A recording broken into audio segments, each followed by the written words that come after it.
Hello, and thanks for joining us on this latest episode of Campaign Middle East on the Record podcast. I'm Anup Oman, the editor of Campaign Middle East, and joining us today is Dr. Yasser Zamzam, the director of Marcomms at ALC under the Department of Culture and Tourism, and an experienced marketing and communications professional, from what I've heard. We've also got Zeena Kurd, the general manager, Boopin. Dr. Yasser, Zeena, thank you and welcome to the show. Thank you for hosting us. Looking forward. It's a pleasure to have you here. Let's get started with this discussion. Over the past few years, over the past few months, we've seen this growth towards multilingual campaigns. We've seen this growth towards people trying to reach both Arabic audiences and English audiences. Some are doing it right, some are doing it not so right. We've seen a couple of campaigns, for example, in the Dubai Metro, where people are just translating Arabic to English, English to Arabic, but they can't seem to communicate correctly by just Google translating it. So let's start the conversation there, and I'll break this up into two different questions. The first is, can you share, for example, Zeena, the differences in nuances when reaching out to English audiences and Arabic audiences? And we'll go from there into, is there power in hyper-personalization? Is there power in speaking authentically? Sure. Thank you so much for this conversation. It's very important to highlight how important Arabic is nowadays. I think the differences between English and Arabic are mainly that English can be concise, creative, you can play on words as much as you want. But when it comes to Arabic, you have to be very emotional, relevant, and you have to be very culturally aware. And this is when Google Translate doesn't work. So you don't need tools. You actually need talents who really understand the culture we are in, the people that we are talking to, who are we addressing, what are we really trying to say. Right. Yeah. I want to come to you, Dr. Yasser, about this power of hyper-personalization, the power of authenticity. How is this helping specifically in reaching Arabic audiences? Um, the Arabic language is a very beautiful language as a language, and it has a multiple dialect around the Arab world in general. Not only around the Arab world, even around the region and the country, even UAE, there is different dialect between emirates and cities.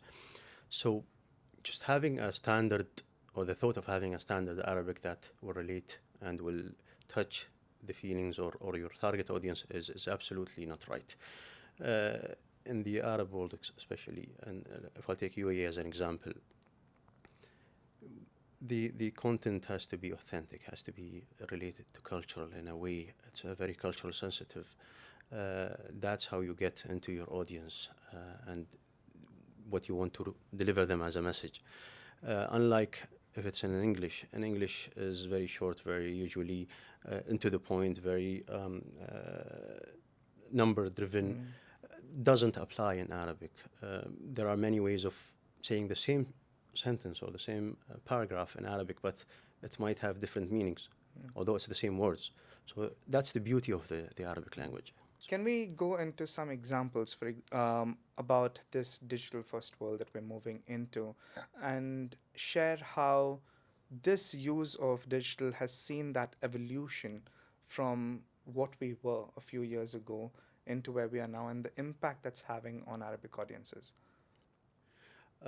If we go back to advertisement, for example, in general, back in the early 2000s, the best way to advertise was the old medium, which is either outdoor, the billboards, as you've mentioned, or, for example, through radio or through TV.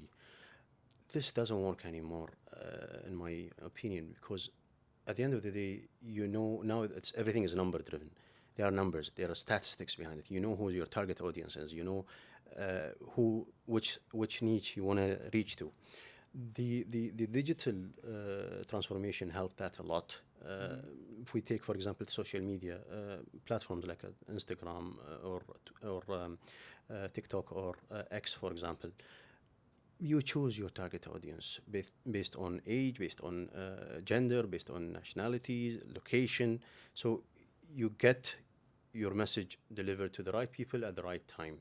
we still have the conventional advertisement on billboards and signs. It's part of the city. I mean, I don't imagine any city without any billboards, whether it's digital or printed or anything. But that's for the wider options. You might have a glance at a poster on the highway, but at the end of the day, you're driving. You don't have the time to read the message. So I believe the digital transformation helped a lot organizations with communicating their messages and reaching out for the right audience that they are seeking to reach to. Is this also creating that emotional connection? Like you mentioned in the first answer that we had, you specified the fact that Arabic is a language that is very specific to regions, to parts of the UAE. Different things can be communicated within the language, even if you're using the same words. How is this helping, for example, marketing in Arabic? How is this helping brands connect more closely, emotionally with their audiences? Again, if we go back to the example of advertisement, for example, any billboard you'll have it's multilingual.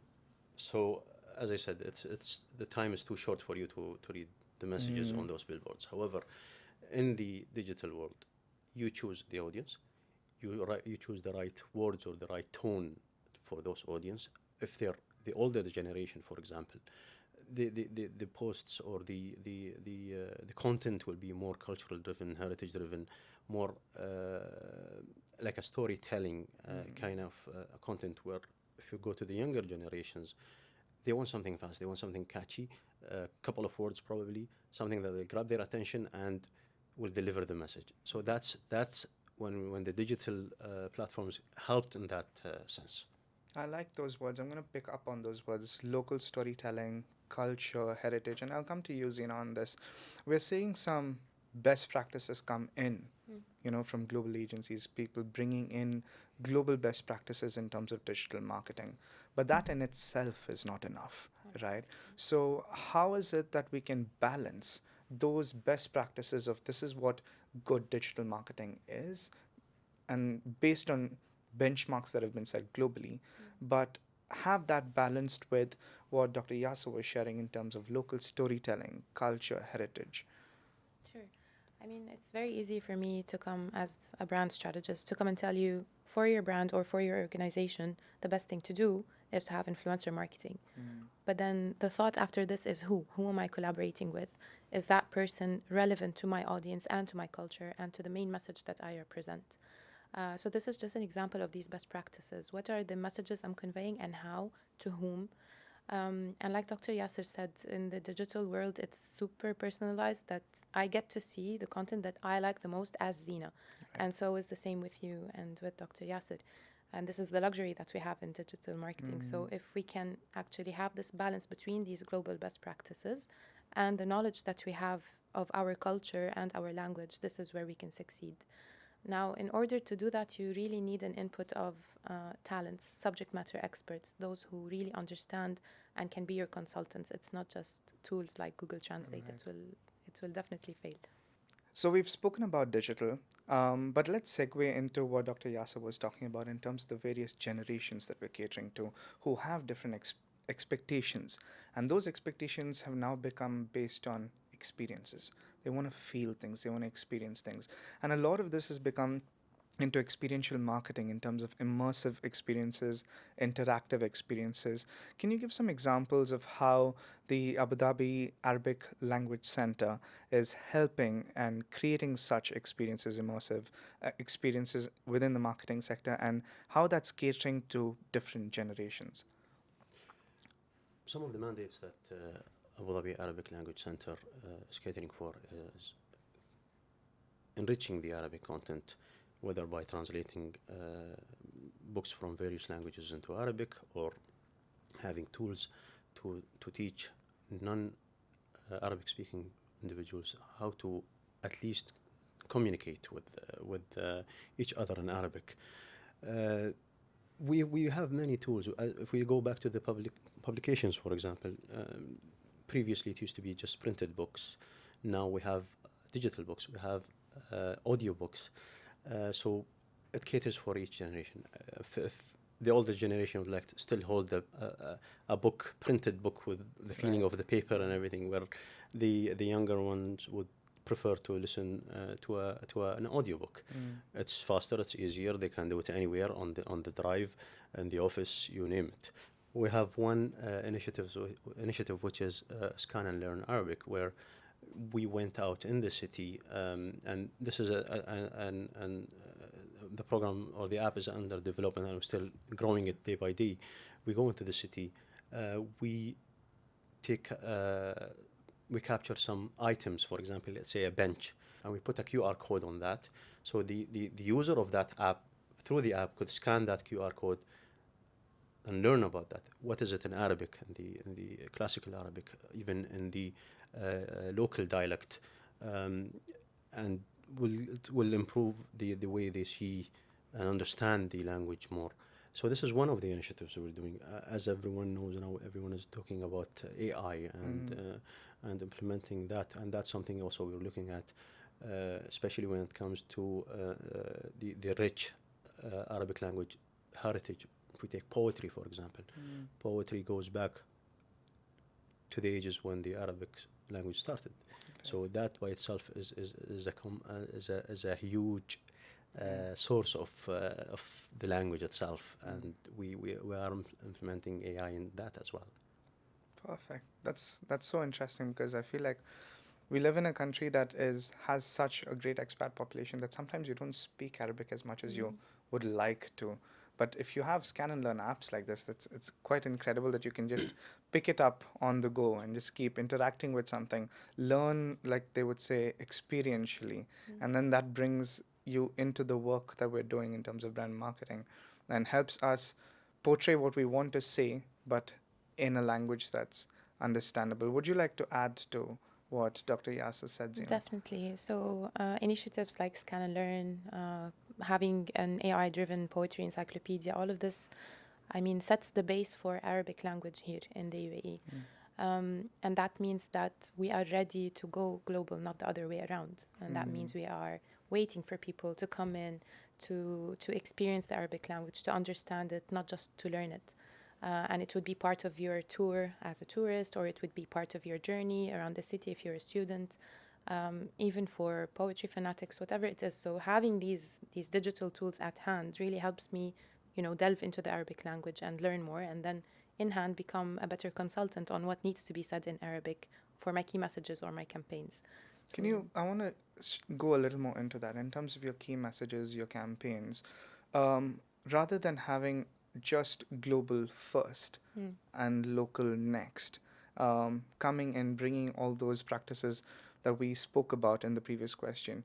Now, you said that we're seeing a shift of sorts where we start local and then imbibe global where it is relevant. yes, Am I getting 100%. that right? Absolutely. So if you look at the directive of tourism here in the UAE, whether Dubai or Abu Dhabi, it is us inviting the world in. So whether it's using words like hayakum, ahlan, salam, whatever it is, or if we are talking about Saudi Arabia, which was Ruh Saudiya, it was such a brilliant campaign tagline. So it is us inviting the world to come in, to understand how local culture works, and to understand exactly what the Arabic language means. So it is actually not global to local, it is the other way around. And this is a shift that we can see more of in the next few years. Very interesting. And I'll come to the future shifts that we're going to see over the next few years. But there's one more final point I want to touch upon, and that's around the growth that we've seen within the market. We're going past that place where we're exporting work to other countries, where we're importing talent from other countries, where we're seeing a lot of locals, homegrown talent coming up, whether that's across creative, whether that's across media, buying and selling, whether it's across digital. But I also want to ask, is there a skills gap, so to speak, that needs to be addressed within the market? And if there is a skills gap that needs to be addressed, then what opportunities lie to train and help these people learn and grow and help them understand? Because like you said, we're starting from a local perspective. How can we train and upskill them to a point where they can use their inherent talent, their understanding of Arabic, their understanding of the local culture, traditions, heritage, to speak to brand and marketing? Dr. Yasser? I mean, nowadays the tools of gaining knowledge is there. It's easier. Previously, if you want to research anything, you have to go to a library, get a book, look into multiple books, which the books goes back to years of before you seeking this information. Nowadays, it's much easier. You can just go and search on it on the internet. This created a very easy way of developing skills. However, as Zeena was saying, it's more of an international effect on a local or regional culture. Those tools and those skills has to be taken down to the local or the regional talent and educating them, whether by having internships, for example, with international agencies, or even the government actually did a great job when it comes to enriching local talents with especially the social media academy. You see the National Media Council or the media in general moving more towards the digital, where previously any official organizations will stick to the old media platforms, which is the newspapers, the radio, and the TV. Things have shifted. We can't. I'm not saying the newspapers and the TV era is over. No, it's still there. It's going to be there. The content is different than what it used to be, the way of sending out the content. However, now everything is digital. As we said previously in this conversation, you know your target audience, you know which message you want to convey, and who to reach to, and how to reach to, and when to reach to. And this is a great tool as well for improving the skills and enhancing the local skills we have here. Interesting. Zeena? I think one of the tactics we can also focus on is reinstilling the love of the language in the younger generations. I like that. So this is something missing, and I personally suffer from it with my kids, being in an expat-led community. But I'm starting to work on it now, and I realize how valuable the Arabic language is, and the magnitude of tools that there are. It's just up to us to use them to the best of our knowledge. I mean, adding to that point, when we talk about the Arabic language, I come from a generation where the school days everything used to be in Arabic. Yeah. When I joined the university, the studies, business administration, was in English. At that time, the work market required individuals with English-speaking skills. Arabic wasn't required. Right. But down the line, when you look at it now, and with the support of the government, they're pushing to use the Arabic more, which is a great thing. We are teaching our kids now more Arabic than previously we thought we would, which is, I believe, bringing back the Arabic language beauty to the younger generation and upcoming generations. Even for us, I mean, me as a person, I used to read a lot of Arabic previously, but given that my work experience or throughout my career, everything was in English, somehow down the line I stopped reading Arabic. But now that how things are shifting, I went back to start reading Arabic again. Again, as I said, I'm an old school. I go with books. I don't go digital.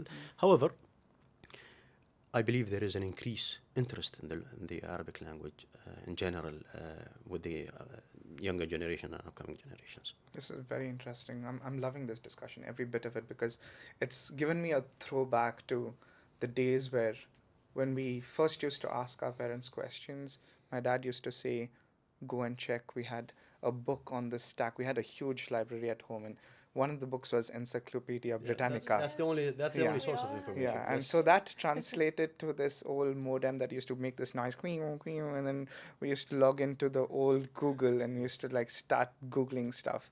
And I mean, the very fact that we're saying Googling stuff instead of searching for things, right?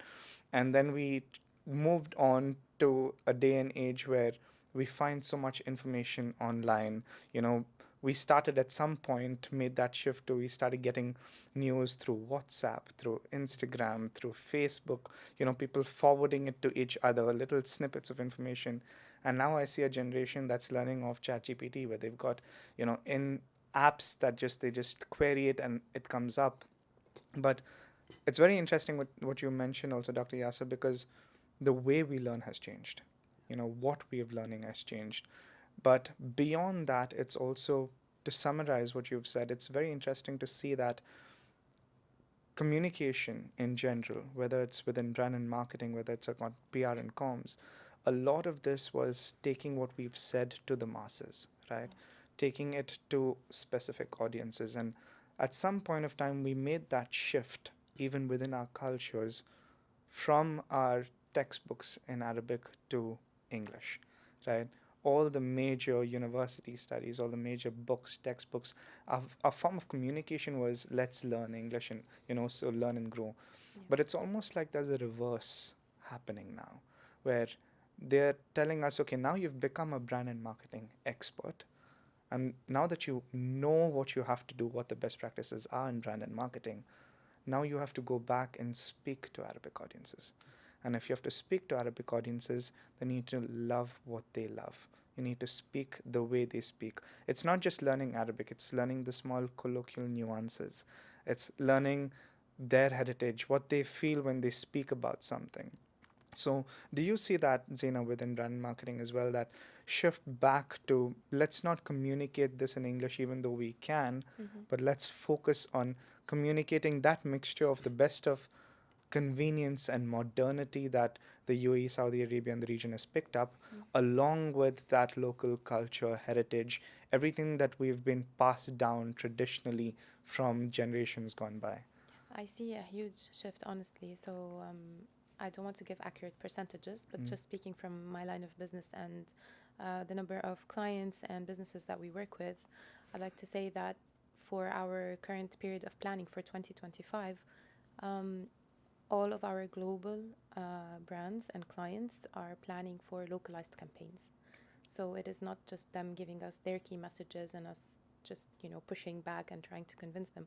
It's them asking us for our knowledge and the best approach. What works best in UAE, what works best in Saudi Arabia or Egypt, because each, as you know, each country has a very different, let's say, taglines, messages, and you have to adapt to those. And so this brings back to global to local and vice versa. So this shift is great, and it's giving me a lot of hope that Arabic can be leading the way, not the other way around. Hopefully Wonderful. very soon. And this move is also a very great support for educating and the local or the Arabic, the regional talents that we've spoke about earlier. Right. This is a great opportunity as well as Zeena said, the shift from the organizations and to have more of a local or regional Arabic campaigns. It's a great opportunity as well. Fantastic. This is a perfect segue into that final touch. We've spoken about the past, we've spoken about the present. Let's look to the future a little bit. I'll leave this question open to the both of you in terms of what are the key trends that we have to keep an eye out in terms of brand and marketing to Arabic audiences in 2025. I think, Zeena, you touched upon it a little bit, but we'll expand on that. And are there any challenges that we need to be careful of and we have to be aware of as we step into the months to come? I'll just start by the challenges that we face in our line of business, which is also, it circles back to a lack of talent. And I think at this time we are in the bottleneck where local talents are being empowered, learning more, just, you know, being prepared to be there in the market for us to acquire and to be part of our line of business. So this is one of the challenges we are facing. There's not enough. I would definitely need more people in the creative industry, in the content creation industry, who are more Arabic driven and that are really aware of the cultural relevance, and that's important. The other challenges I'm facing as well is this magnitude of digital platforms and tools that are only English driven. Right. Most of the creative industry and content creation industry goes to these tools because they're very easy, they're very quick, but there's no fact checking, there's no relevancy checking, there's a lot of dependency on automated work, and this is a challenge that I'd like to see, you know, diminish with the years to come, hopefully with the works like the Abu Dhabi Arabic Language Center and all of its efforts. So yes, hopeful, but worried. Dr. Yasser, from your experience at the Abu Dhabi Arabic Language Center, what would your final thoughts be on this? We've mentioned this, that there is an increasing commitment to the local cultural and the Arabic language, and that by itself is the right direction to go towards. We mentioned something about storytelling. That's really important. This is an easier or an exciting way to reach to your Arabic audience throughout their generations. You build the trust of the digital first world. I mean, older generation, my parents, for example, a few years ago, they still read the paper newspaper. Now, they're on the social media. They get their information from the social media, which is a great shift, seeing such older generation using that. Previously, they used to wait every day for like 7 p.m. for the news to know what's happening in the world. Now they have it in their hand. And again, fostering a stronger local talent pipeline. And this is very important as well, as we've mentioned several times, to have the right people, the right talent to deliver the right message to the right audience from the same region or the same country or the same culture, if I put it even this way. That's very nice. And I think that's a perfect way to end this discussion as well. Let's look back to the local talent. Let's teach them, let's educate them, let's bring them up so that they can speak to their own audiences and work together, bring the best of global, bring the best of local. I think this is one of the biggest debates that's going to continue into 2025 is where does global fit into the UAE and Saudi picture, and how can we improve and enhance local within our brand and communications? I would say I wouldn't say where would the world or the international fit within UAE. I would say it's the other way around now. Right. As Zeena was saying, the UAE general, Saudi Arabia, the region isn't becoming international. We are there. We are out there with our culture. We're promoting our culture throughout all the modern technology and mediums, but we're still very much deep in our root. Right. All the campaigns, or most of the campaigns that you see, if I'm talking about a nationwide campaign, it's all rooted to the cultural, to the heritage. And who is it addressed for? Not for us. I mean, we are living this, we know it. It's for the world. Come see, experience. Exactly. Yeah. Exactly. Understand. Previously, the world, the perception of the Gulf or the Arab region in general, from the world's perspective, is it's a desert. There's nothing. And camels. Yes. And oil. And oil. Yeah. And back in the late 90s, it was very hard to show the foreigners what we have here.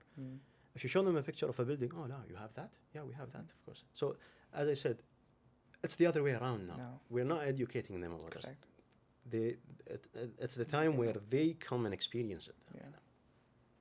So focus on localization, focus on personalization, focus on getting natural, authentic storytelling in place, and once again, keeping this open for the world at large to come, see, and experience it for yourself. That's a perfect wrap on this episode of Campaign Middle East on the Record podcast. Thanks for joining us on the show. Until next time, goodbye.